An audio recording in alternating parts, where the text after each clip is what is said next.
Story time. So there was a time we were called in to provide HR support for a nonprofit in the Maryland area. They had a team of about 20, 21 staff members. What they thought they needed was someone to come in and just, be available to take employee relations calls because there were so many complaints coming in. And that was a red flag for us because for a team to be that small and for there to be so many employee relations matters where people are just calling and complaining about their supervisors, this, that, and the other, we knew that there was something else that we needed to pay attention to. So after conducting an audit, and after going through the entire organization, conducting one-on-one calls, and we also implemented and created a morale survey. We did that, implemented a few other engagement pieces literally within the first 6 to 9 months of us being there.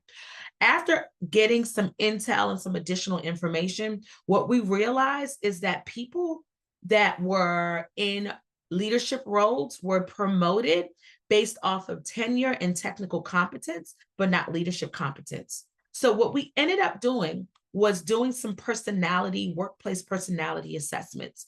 At Career Image Solutions, we are authorized providers of the DISC personality assessment, which is our favorite tool to use for work style assessments. We ended up providing this assessment to the entire team, conducted a few sessions in group settings with their individual teams and a one-on-one.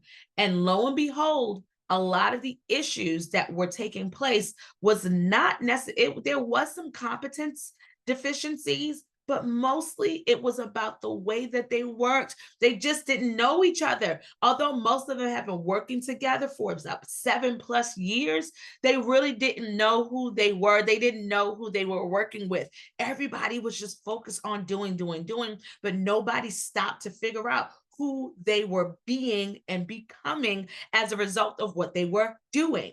So we went in, did some training and assessment, like I said, in group, one-on-one, and it was phenomenal. What they ended up recognizing is that there was more that they needed to learn about each other so they can continue to work effectively. Well, let me tell you what ended up happening. When we did our results at the end of the first year, when we did some assessments, the employee relations concerned dropped by more than half after us going in and doing that teamwork. So if you and or your team has some friction and you all know that you all are a brilliant group, but you just can't figure out how to get past this friction, why don't you bring in our team? We would love to partner with you. Until next time, don't forget to command your day.